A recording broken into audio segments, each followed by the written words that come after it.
Welcome, everyone, to American Sports Cavalcade, coverage of professional NHRA Winston Championship drag racing competition from the Fram Southern Nationals at Atlanta Dragway in Commerce, Georgia. Now, one of the old dogs who's been staying on the porch unintentionally is defending Winston champion Eddie Hill. Hello, everyone. I'm Steve Evans. Here's a statistic hard to believe. The Nuclear Banana has not won a single round of competition since October of 1993. Well, that changed here earlier today at Atlanta when Eddie Hill's son, beating down on the racetrack, tough conditions, whipped up low ET of the round, a tremendous 488 to beat Mike Dunn. Believe me, a drag racer's attitude is directly related to his or her previous time slip, not the one from a week ago or a year ago. You got a nice time slip in his miles bag. Oh, absolutely. That 488 in the first round just felt absolutely terrific. You know, it's been a long time since we've had a round win. And it hasn't been one thing wrong. No, it hadn't. We've had a lot of random mechanical failures, a lot of brand new things failing. It had never failed before. So we were at a loss to prevent something that's happening again for the very first time. And in round number 2, Eddie Hill faces off with Kenny Bernstein. I guess we could call that a battle of the comeback kids. Well, that's a stretch. He's back, Mac.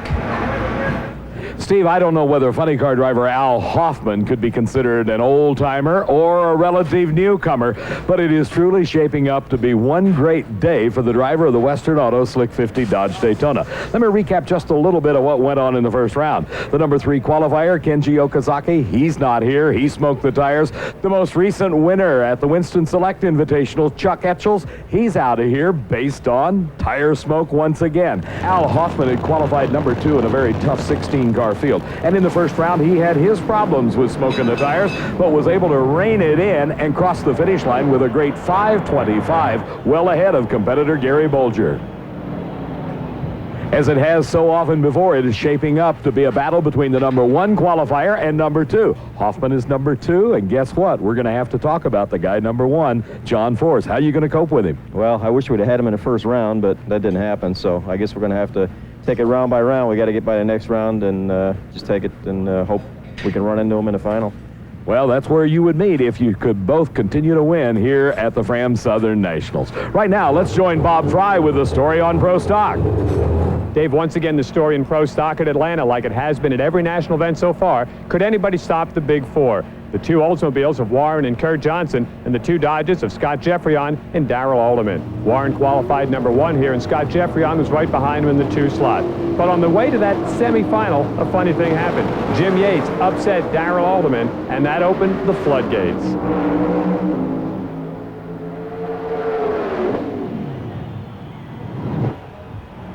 The road doesn't get any easier for Jim Yates. Now that he's taken Alderman out of the program, he has to face the driver of the Ford Quality Care Probe, Bob Glidden. Historically, you've got to like Glidden's chances here at Atlanta. He has always done very well. He qualified 4th, and Bob, that's the best this car's been in the qualified program in a long while. Bob, that's the best this car's done anything right in a long while. This is actually the first race this year. We've won a couple of rounds, and we're really beside ourselves. You like this racetrack. You've had some good moments here. We have had some good luck here over the years. We've had some droughts in the early parts of the years and come here and actually won in the past. I wouldn't want to really hold my breath as to that's going to happen today, but, you know, we've been lucky here. Car's run very well here today, and don't let this rumor get out that we actually saw Bob Glidden smiling after that first round. Steve? Well, Bob, maybe it's your scintillating personality. Right here is a man who ruled Top Fuel in about 1972. I'm talking about Clayton Harris, now in the state of Colorado as we go into round number 2 of Top Fuel, and what a gorgeous burnout, Dave McClellan. It is. That's the layback car of Clayton Harris. Here is the Mopar Express Lube entry, driven by Tommy Johnson Jr. Now, TJ Jr. has got our helmet cam, and he is actually inside the roll cage. And quite a dramatic view down the nose of that car. Tommy is a story here indeed, as he has run exceptionally well. He holds the lane choice based on first round performances. A 491 for TJ Jr. Clayton Harris had a 497. There's that shot we're talking about, and that is Tommy's sister Wendy out in front, backing him up. Tommy qualified in the number 3 spot with a 488, running very well, beating Andy Woods in the first round. Meantime, Clayton Harris had a qualifying time of a 4:92. That put him number 11. And this was earlier, folks, in round number 1. You want upsets? I'll show you one. Since 1979, Joe Amato's won 5 Winston Championships. Since 79, Clayton Harris had not won a single round of competition. But our Valvoline in-car camera shows you that Joe Amato's engine expired just before the finish line, and Clayton Harris, with a hurt piece himself, won it at 4:97.284. Actually won it on a hole shot. We're back to round number 2 competition, where Clayton Harris and Tommy Johnson Jr. approaching the starting line. The work by all the crew chiefs, the Peak brothers for Clayton Harris, and Dave Settles and his crew for Tommy Johnson Jr. Their work is done. Now it's up to the driver to concentrate. Let's watch it ride with TJ. You could feel the G-forces bury Tommy's helmet into the cage, and Tommy buries Clayton Harris with a 5:15, a little off pace at only 274 miles an hour. Well, Tommy said after his round 1 victory that 491s will win this car race. I don't think 5:15s will, though, Tom. No, it got really hot. I think we missed a tune-up just a little bit. We sat in the lanes a long time, and it warmed up on us real bad, and felt like it dropped cylinders quite a ways down through the track, and saw him disappear at half-track, but it was a win. Take it. And the win is what counts. That and the good times, at least in qualifying, that got him started in the show. Next pair of cars, you want veterans? We got veterans. Absolutely. Don the Snake Prudhomme on his final strike tour. He's hanging up his helmet the 1st of November. There's the Snake. He won the Slick 50 Nationals in Houston. He won the Winston Select Invitational just a couple of weeks ago, picked up 33 grand. He's rich and he's fast right now. And he's up against one of the few guys that has been racing longer than he has, Connie Kalitta. Connie won his first NHRA national event way back in 1967 out of Pomona, California, and the Winter Nationals. But this 94 season is certainly the best he has enjoyed thus far. He qualified here, number 7 at a 4.90, ran 4:89, improved on his qualifying time in the first round when he beat Blaine Johnson. Meantime, the Snake qualified even better, number 2 at a 4.84. He beat Shelley Anderson with an off-pace 5.04 in the first round race. Well, Dave, I don't care where Connie Kalitta won his first race. What's important is where did he win his last one? And that was just about a month ago in Gainesville, Florida, the Gator Nationals. It was Connie Kalitta in the winner's circle over his own son. And of course, Connie, the bankroll behind the American International Airways team of Connie and Scott Kalitta. Wheels up, start Prudhomme. Prudhomme with some oil on the tires, losing cylinders. Prudhomme is on fire, and it is ablaze. Connie Kalitta won the race at 5 flat to a 5.06. The Snake, I'm sure, has already hammered the onboard fire extinguishers, and he appears to be okay. Let's go to Bob Fry. Boy, the time's on exactly what we were thinking. 5:15 to run before that, and a 5 flat wins for you guys. Well, it dropped the cylinder when it left, and we're really just trying to get down the track, and that's what caused these drop cylinders. It's really a difficult situation. You're trying to burn a ton of fuel, and you can't get down the track unless you take clutch out of it. So we'll take it. It's a win. It's a win. Now the Snake is 4-1 with Connie. Tim Richards, the crew chief for Connie Kalitta. Watch again. You'll see the drop cylinder he talked about in the car in the far lane. That is all the raw fuel that'll be pouring out of one of those exhaust pipes. For Don Prudhomme, his problems multiplied the further he got down the racetrack. But look at Connie. He had a slight advantage at the start. This, in fact, was one of the best side-by-side reaction time races in the history of drag racing, particularly in top fuel. Look at the finish line. Connie Kalitta by a car length, his elapsed time of 5.08. But what happened to the Snake? Finally, enough stuff came out of the engine that it exploded into a giant fireball. Again, as Steve pointed out earlier in the show, veterans abound. It is Kenny Bernstein, the Budweiser King, and you might call him a bit rejuvenated for this race, based particularly on his qualifying time. There's a great shot from the Budweiser in-car camera. Nobody works harder in motorsports than Kenny Bernstein, an IndyCar team, a Winston Cup NASCAR team, and of course the Top Fuel dragster he drives himself, a 4-time funny car champion, still frustrated, unable to win that first Top Fuel title. Eddie Hill, he is the reigning Winston champion. He carries the number 1 on his wing, but he has had a dreadful first 4 or 5 races. In fact, has not even won a round, as I said earlier, since last August. There's Buzzy Carter, crew chief for Eddie Hill, former rodeo clown, one tough customer, one nice guy. Kenny Bernstein qualified as good as he has run in quite some time.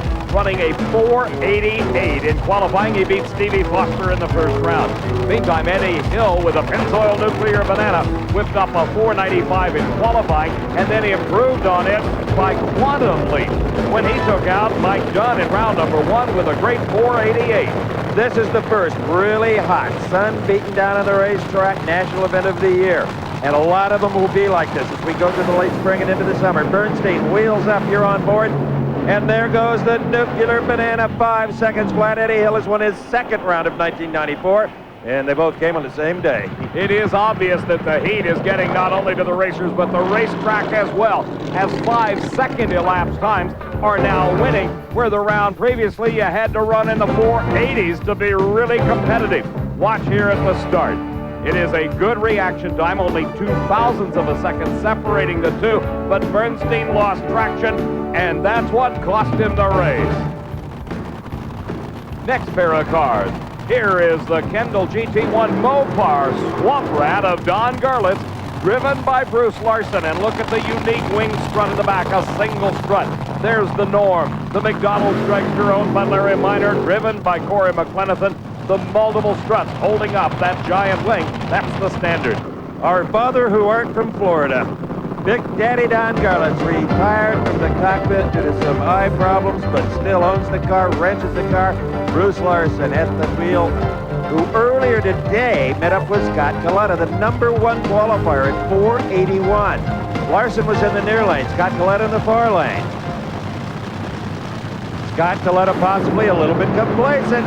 He didn't have his usual good reaction time, and Larson won on a whole shot. Kalitta out again, #1. It left awful hard. I mean, it had the front end up a long ways, and then when it landed hard and got out of the groove and was driving around, and then all of a sudden it started spinning the tires real hard, and then I saw him pull out in front of me, and oh well, I don't know what happened. We'll figure it out. It burned up obviously pretty good. It's got a valve cover gasket laying out of it.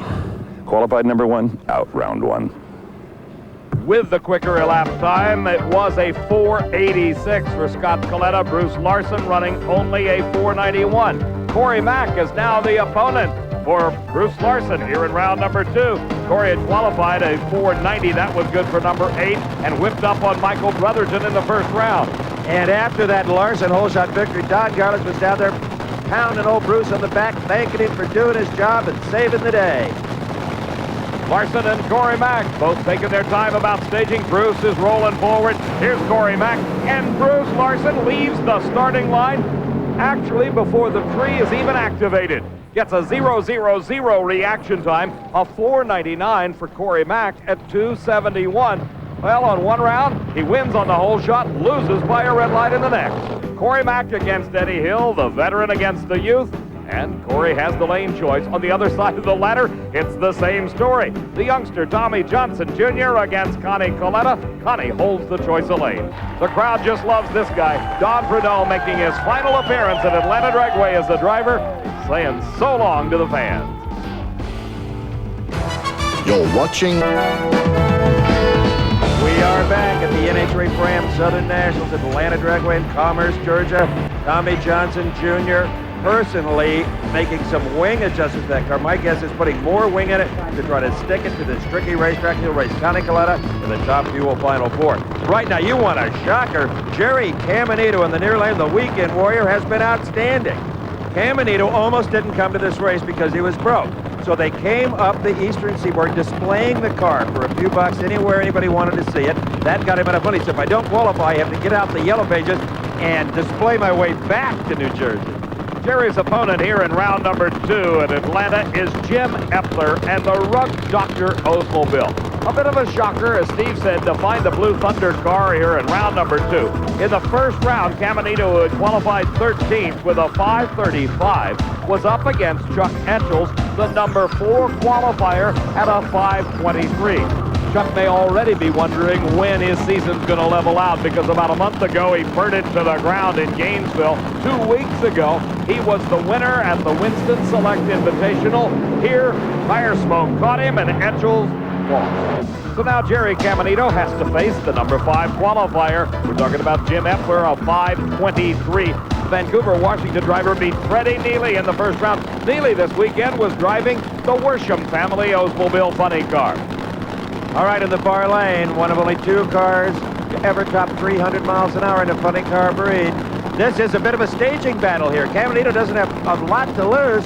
Starter Mike Couch replacing his father Buster out on the starting line. We'll talk more about that later.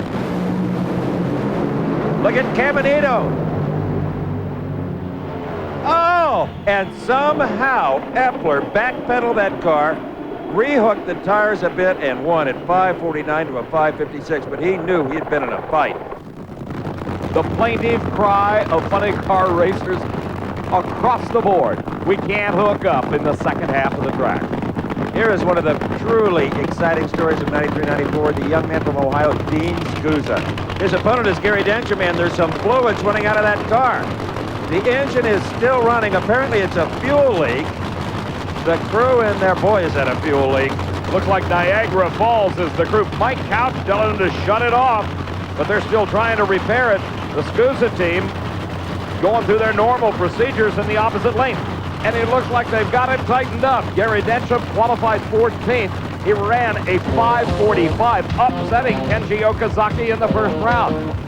For Dean Scusa, as Steve told you, it is quite a year thus far. He qualified number 6 with a 5:26 and ran 5:25, improving on his qualifying time to beat Whit Bazemore in the first round. They've solved all the fuel leak problems for Densham. He's coming to the line. Seldom ever does a racer see that cut sign from the starter and still be able to stage.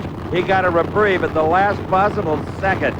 Densham in the near lane, Scusa in the far lane, both with maybe a little more motor heat than they wanted. Densham twinkling the lights there, that could cause him a red light.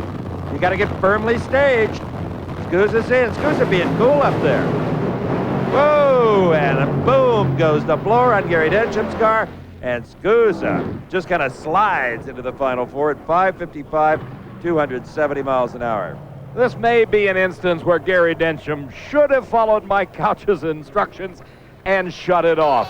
As he brings the car off the racetrack at the far end, we'll go back to the starting line in replay and watch in slow motion the car on the right-hand side of your screen, approaching you rapidly until bang goes the supercharger. The piece that came flying out, actually a relief panel in the fiberglass body. There is Gordy Bonnin, the Smokin' Joe's Mustang in the near lane. He will be paired up with John Force. And Dave McClellan, all the funny car teams are saying, somebody get rid of Force early. We can't let him do what he did last year. May be tough to do. He came in, qualified in the number 1 spot with a 5:11, and then beat Casey Spurlock in the first round. His opponent here in round number 2, Gordy Bonnin, qualified 8th.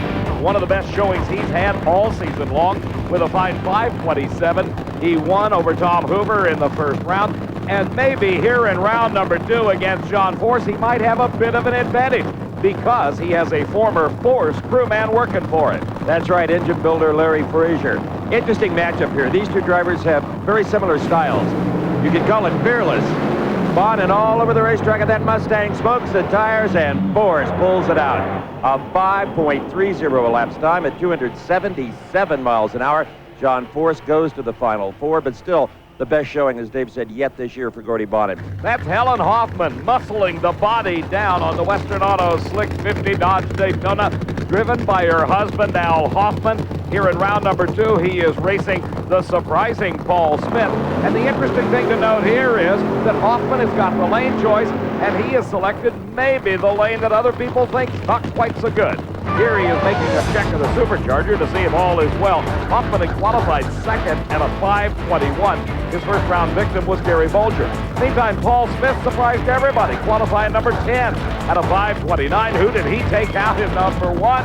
It was none other than the former Winston champ, Bruce Pendragon. You'll hear a lot of crew chiefs and drivers talk about the tricky racetrack. The racetrack's not tricky, the cars are. They're making so much power than they were 2 years ago, even last year, that a racetrack they used to love right now is subpar, not hardly. They're lobbying for more rear spoiler on these cars, but I don't think NHRA is going to give it to them. They're going to have to deal with it. Great start. There again, that's tire smoke, not oil smoke. And it's Hoffman putting away Smith, a 5:32, 274 to a 5:46 at 235. And at the starting line again, let's see if he's trained another one, Bob. 5:32. Everybody's smoking the tires down. I was kind of surprised you took this lane, Tommy. Well, we've been running this lane. Actually, we've run the best in this lane, and this lane I feel is a little bit better early. That's why we keep taking this lane. As long as those wind lights keep coming on, I don't care what lane it's in. How's that sound? Sounds like a winner to me.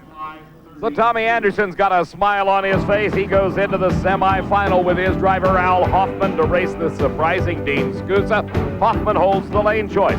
The other side of the ladder, you see John Force and Jim Epler going at it. Force has the lane choice there with a great 5:30. Here's the crew on the McDonald's dragster getting it ready to go for that man, Corey McClenathan. We'll see him in just a few moments. You're watching Sky Sports. Back at Atlanta Dragway, and there's a lot of work going on a race car. That is Dean Scusa's entry out of Rexville, Ohio, the family operation with Glenn Micros, his crew chief. They're getting ready to race number 2 qualifier Al Hoffman in the funny car semifinals. That'll be coming up in just a few moments. Right now, let's concentrate on the factory hot rods. Here is Pro Stock. That's Rusty Glidden out in front directing traffic. A fine Pro Stock driver in his own right. Here he's working for his dad, Bob Glidden, driving the Ford Probe. This is Tony Yates handling the traffic chores for her husband, Jim Yates, who had qualified number 5 at a 7:11 and took advantage of his better elapsed time to beat Darrell Alderman in the first round. Bob Glidden qualified with a 7:11 in the number 4 spot. He took out Ray Frank. And I got the impression when Bob talked to our Bob Fry at the top of the show that he feels Atlanta may be his best shot for a victory this year. He is still waiting for all the parts from the Ford Motor Company to make that wedge engine successful. This old Hemi just may not get the job done. Jim Yates, one of the real rising stars in the General Motors camp.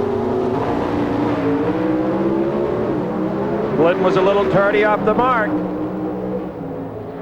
Whoa, he still can make some horsepower.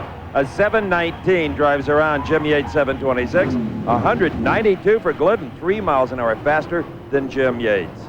As we watch this one again, take a look at the car in the near lane, the Dynamax Pontiac. It moved out of the groove just a little bit. As it left the starting line, it started to drift to the right. That's an indication that he has lost traction. The tires are probably shaking at this point. As a result, Bob Glidden squirted ahead at half track, and the Ford Quality Care Pro maintained that lead until the finish line. And with this victory, Bob Glidden has his first semifinal round appearance of this 1994 season. Here we have the former Winston champ, David Rampy, a Winston champ in competition eliminator. He is at the wheel of the Winnebago Cutlass. Rampy qualified 3rd at a great 7:10 and beat Dale Brinsfield in the first round. His opponent here, Kurt Johnson, number 2 in the Winston Chase a year ago to his dad, qualified 6th with a 7:11 and beat Frank Iaconio's Olds in round number 1. Warren Johnson told me about Kurt. He's not trying to be the first Pro Stock car into the 6s. He wants to get into the 4s. He says he tends to take giant leaps that can hurt himself instead of little bitty baby steps. And look at Kurt now, a great hole shot. Rampy was dead late and it cost him. Kurt Johnson, 7:24, beats David Rampy's quicker 7:20. 700 is the difference at the finish line, 193 miles an hour for Kurt. The pace picks up as the next pair of Pro Stocks already into their burnout procedure. It is Warren Johnson and Steve Schmidt, 2 Oldsmobile Cutlasses, both powered by those 500 cubic inch drag race competition engines available from your friends at Oldsmobile. Steve Schmidt with the Dynagear car and his partner Dale Icke have gone into the engine building business, and there's a lot of competitors out here using their product, but quite possibly Steve Schmidt hasn't sold away all the good tricks. He qualified number 9 at a 7:15 and defeated Mark Powick in the first round. Warren Johnson qualified number 1 at a 7:08. He took out Ricky Smith in that round 1 confrontation. And Warren just saw his son Kurt win with a very good reaction time, and they're quite competitive in that camp. What was your reaction time last round? Mine was quicker than yours. So look for Warren to try to get a pretty good lighter just based on that rivalry alone, let alone Steve Schmidt. But Steve, I think you would agree if there is one failing Warren Johnson has, it is the inconsistency of reaction time. But very steady here, Warren Johnson. Ooh, nice. 7:12 at 195 miles an hour. That's where Warren is whittling away at the elapsed time, the big end of the racetrack. Look at the speed. 195 miles an hour when the rest of the racers are having trouble just getting down the course. Warren Johnson blasts out a mark that's only a couple of miles an hour off the national record. Here's Larry Morgan in the Castrol Super Clean Oldsmobile. His opponent, one of those fabled Dodges, and this is Scott Jeffrey-on. Don't forget, Scott had a low ET of the event in the first round, running a 7:05. Steve? Well, Warren, that very nice 712 is going to give you a shot to play with your old friend Bob Glidden in the Final Four. Well, I'm telling you, just getting down this track is a trick right now. I think Bob and I are just happy to be here because it's getting tricky out there right now. Being aggressive may get you in trouble. One nice thing is you and Kurt on opposite sides of the ladder. You could get to the finals together. Well, it happened once before here. It did indeed, and we remember who won. Right, Mac? You're right, Steve. It was Warren prevailing at that point, but later in the year, the son got back a couple of times, beat his dad in the finals twice, on the way to 3 victories in 1993. Well, just a couple of weeks ago in Rockingham, North Carolina, at the Winston Select Invitational, Larry Morgan beat up on both of the Johnsons. Here he's qualified number 7 at a 7:12. Took out Jerry Ekman round number 1. Scott Jeffrey-on in the lower lapse time Dodge actually qualified number 2 at a 7:08, and he defeated Mike Thomas in round number 1. And Scott has got to be full of confidence after that brilliant 7:05 in round number 1. He knows that Darrell Alderman is gone, that the fans are all looking to him to pull it out for Dodge, or the Jeep, as the Johnson family likes to call it. Larry Morgan right now, he'd like to put that Jeep over the wall if he could. They just idle, moving into the beams. Gasoline, 2 4-barrel carburetors, 5-speed transmissions. When they're staged, it'll go on the rev limiter, which is automatically released when they sidestep the clutch. Where's Larry Morgan? Scott Jeffrey-on's kind of like this. He can't see him. He probably can't even hear him. Scott Jeffrey-on train links Larry Morgan. A 7:07 to a 7:22. And look at this. He matched the speed of Warren Johnson, 195 miles an hour. That sets up the pairings for the Final Four. Scott Jeffrey-on in the quick car of the race goes up against Kurt Johnson. And, of course, Scott will hold the lane choice with that 7:07. And as Steve told you earlier, the old rivals will go at it. Warren Johnson and Bob Glidden, Oldsmobile against Ford. W.J. Picton. There's Dave Settles. He is the crew chief on the Mopar Express Lube car, driven by Tommy Johnson Jr., and that's what TJ sees. Our camera mounted right on the top of his helmet as he approaches the starting line. His opponent, Connie Kalitta, at the wheel of the American International Airways car, that 2-car team of the Kalitta family that has become so dominant. His son, Scott, came into this race leading the Winston points chase. He's already out of competition, upset in round number 1. Believe it or not, Connie Kalitta could take over the Winston points lead if he should defeat Tommy Johnson Jr. in this race. And Scott would be in the number 2 slot, kind of like the Johnsons did last year in Pro Stock. Ride with TJ. You'll feel the helmet just bury itself into the cage. This is a heck of a camera shot. Rattling and rocking on the tires. Tommy Johnson, holy, the whole rear end has left the Tommy Johnson car. He's like a sled. Connie Kalitta takes the points lead with a 491 at 291, but back to the starting line. Dave McClellan, I'd never seen anything quite like that. I would have to agree with you. As Tommy Johnson Jr. climbs out of the car, he obviously is okay, but his race car is minus the entire rear end housing. Here comes the family and crew. Sister Wendy, that's Tommy Johnson Sr. sprinting into sight. Let's watch this one again. As he left the starting line, Tommy lost traction. The tires up in smoke. Then all of a sudden, the rear end housing moved and the tire blew and out it came. The parachute's winding up around the axle housing.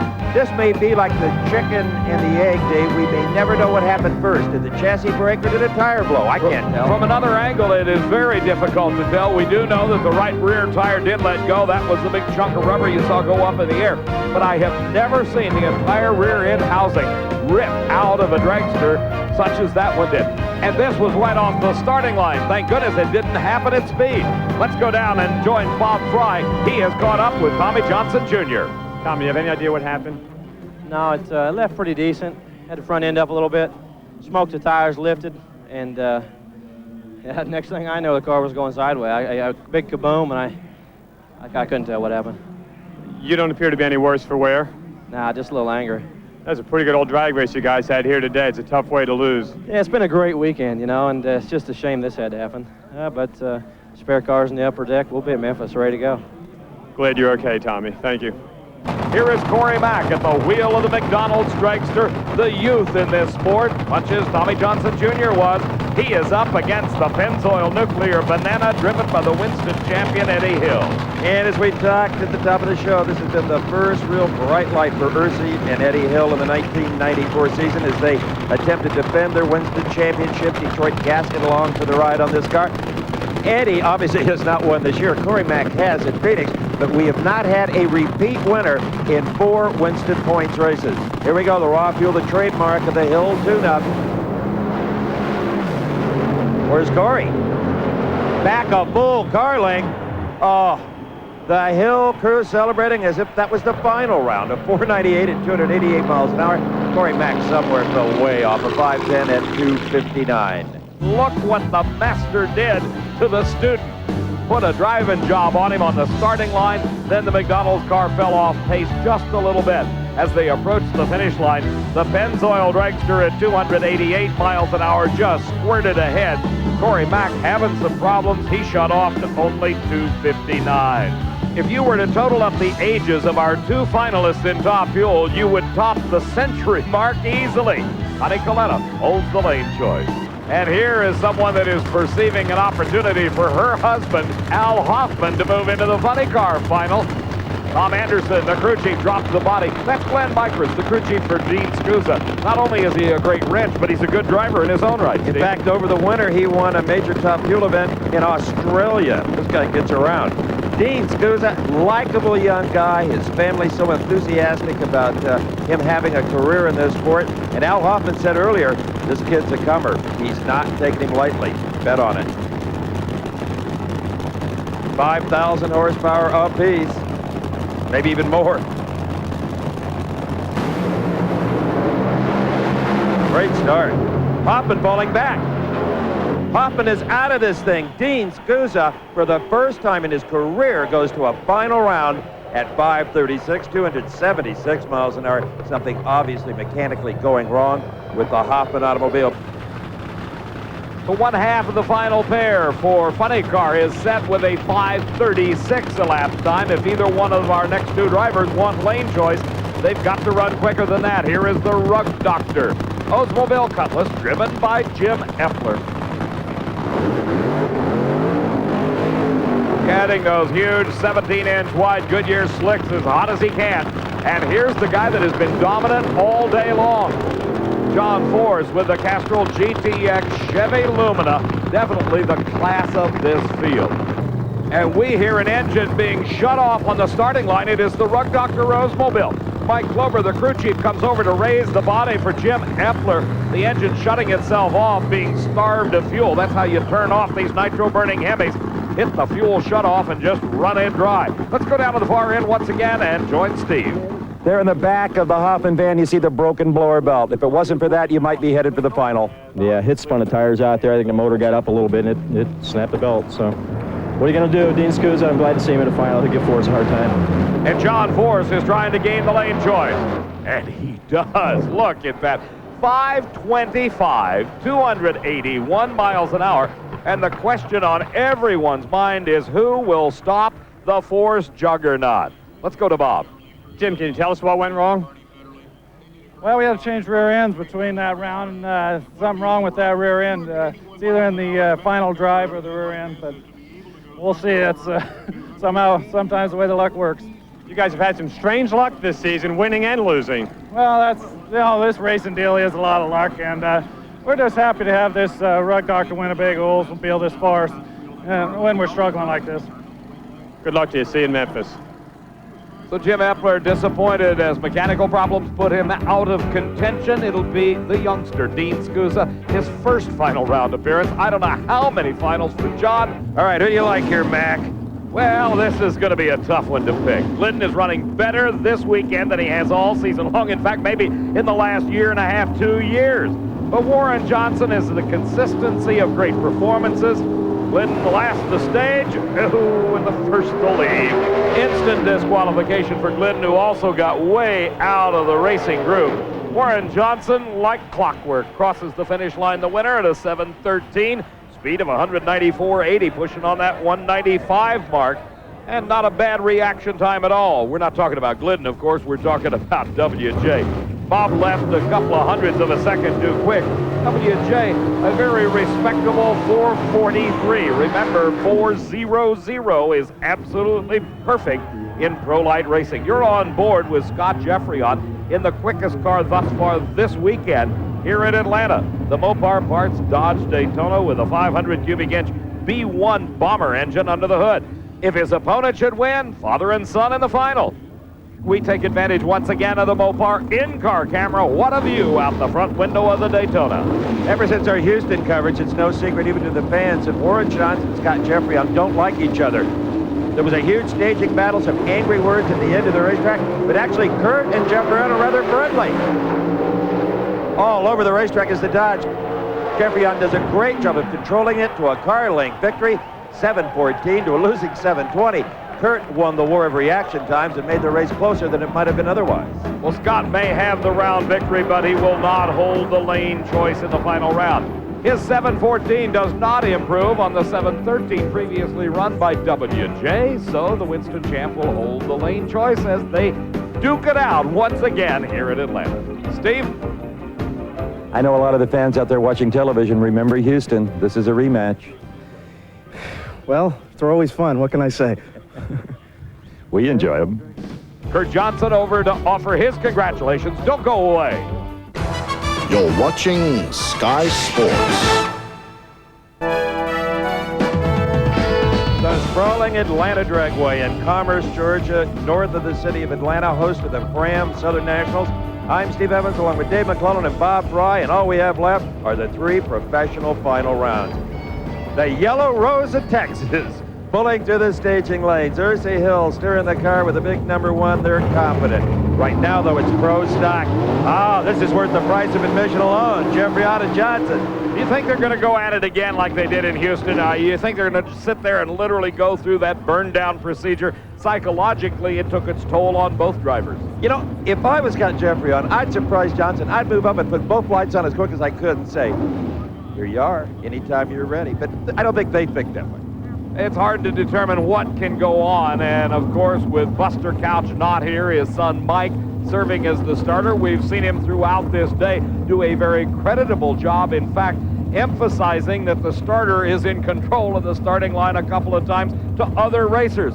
So it is Scott Jeffrey and Warren Johnson. The lane choice here, I don't think makes a lot of difference, but WJ has it. It may again be a psychological thing there, that I'm better than my opponent because I get to pick my lane. Mike Sullivan, it'd be interesting to know what conversation he had with his driver Scott Jeffrey before they came to the starting line, because he controls it. He can tell him what to do. He can say, I don't care if it runs out of gas, don't stage, or stage first, or whatever. Jeffrey pre-stage first. Johnson counters. Now they sit there. Takes a little time for the drivers to get their thoughts organized and to begin to concentrate on the start. So now is about the time they should be staging. Somebody should be, anyway. There you see. Scott's in, Warren's in. We got a race. Jeffrey huge advantage. And he stretches it out. Oh, Warren eating a little crow on this one. A 7:09 for Jeffrey to a 7:16. They're wild on the starting line. Bob Fry is down there trying to get Mike Sullivan coming up to where he can talk. He's got him now. Robert? Quick, we had a smile. We had a smile. Smile, you got that right. That was great. 7:09 to 16. Scott really needed that. This was a big race for us. We had a lot of trouble with the other car, but we won this one. That's great. Did we have any instructions to the driver about how to stage at this time? I didn't tell him anything. You don't think the other guys did either? I have not a clue. They were smiling. They ran 3 7-0s, and they win it here today. Let's take a look at that one again. David? Bob, this is one of those lessons that Warren Johnson did not want to learn. 7/100ths of a second was the advantage for Scott Jeffrey off the starting line. A brilliant driving job. Then Sullivan and crew did their work as well, because the Dodge easily outperformed the Oldsmobile. A 7:09 to a 7:16. WJ fell off over 3 miles an hour in speed. Quite possibly, something may have gone wrong on the top end, but it was Scott Jeffrey winning it and becoming the champion. What a race it was as Scott Jeffrey turned the tables on WJ and with the win moved into second in the Winston point standings behind Warren. Darrell Alderman drops to third, Kurt Johnson fourth, and Jim Yates rounds out the top 5. Dean Scusa was a little late getting up to the starting line, but they're fired. Burnout's completed now. John Force and Dean Scusa, pretty good contrast here, Mac. Yes, it is. It is the veteran against the youth movement, and we've seen that all day long, particularly in Top Fuel. But here, Glenn Micris is only hoping that he has guessed right on the tune-up. I would think that these guys are maybe going to be aggressive as they can get, trying to beat John Force. With that man in control of the Force Mobile, Austin Coyle, with Bernie Beverly and the rest of that crew and what we've seen today, they have to throw everything they've got at the Scusa car. Just don't red light and don't be late and let the car do what it will, because with Force as dominant as he is right now, you can't play any strategy. You're just going to beat yourself. John Force ran a 5:25 in the semifinals to move here into the championship round as they both now prepare for the staging procedure, and that is more than 1/10 of a second on paper. The advantage that the Force Mobile, as you describe it, has over Dean Scusa. Gobbling up that nitro, they use about 12 gallons in a quarter-mile spurt. This is the final. The winner about $35,000. Scusa up in smoke, Micris. Oh, and he's still driving it. Dean Scusa not about to give up. What a show. But John Force wins it, the money and the points. 5:22, 287 miles an hour. As we watch in replay, John Force had a remarkable reaction time, over 7/100ths of a second advantage right off the starting line.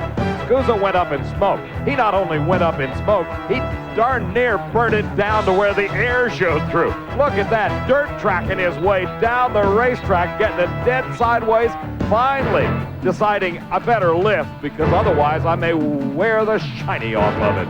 John Force streaked across the finish line, yet again another improvement, this time to a 5:22 and yet another event win. Steve? John, you can thank Bernie and Austin all you want, but you proved your mettle as a race car driver today. Just great. Well, it was tough, tricky old racetrack, but you know what? I really want to scream, do the old John Force jump up and down, but it's tough, you know, when you can whip a kid like this, because you know someday he's going to replace this old man. That's the way it is. But I want to say hi to Mom and the kids at home, and especially the sponsors. I've done them all, guys. I ain't going to say it today. You know who you are, and I love all of you. And I want to say, Buster, you're out there somewhere with your mama, and we love you, man, because we heard about it, and we're praying for you, okay? And I hope it goes good. John Force, not only a big right foot, but a great big heart. Dave McClellan? And Steve, a great big points lead over Al Hoffman. Casey Spurlock is in third. Dean Scusa moves all the way up to number 4, and Chuck Etchells now number 5 in the Winston Chase. Here comes Top Fuel Eliminator. It is Connie Kalitta and Eddie Hill. If you could find 2 more veteran drivers, I don't know where you could pry them out of what museum. And what interesting and contrasting lifestyles. Connie Kalitta has made a lot of money in the air freight business, but he was a drag racer first. His stake came from drag racing. Eddie Hill, he's got a little motorcycle shop in Wichita Falls, Texas. I don't think it brings in a whole lot of income, but it's something for him to stay involved with off season. The drag race car, the sponsors involved, this is how Eddie Hill makes his living, and sometimes they scrimp along with this deal. Eddie Hill was probably as proud of the fact that at the age of 57, he signed a 3-year contract with his major sponsor, Pennzoil, as he was in winning the Winston title. We just saw Tim Richards give the once over to Kalitta car. He liked what he saw. There's Eddie Hill on the high side, all that raw nitromethane coming out. Eddie Hill. Oh, Kalitta from behind. Eddie Hill had the whole shot advantage, but a 494 wasn't enough to counter Kalitta's 490. Kalitta with a bigger speed, 293 miles an hour. Connie Kalitta is leading the Winston points chase. His son Scott is second, Corey Mack third, Joe Amato down to fourth, and Don Prudhomme rounds out our top 5. For Steve Evans and Bob Fry, I'm Dave McClellan. We've had fun. We say so long from Atlanta.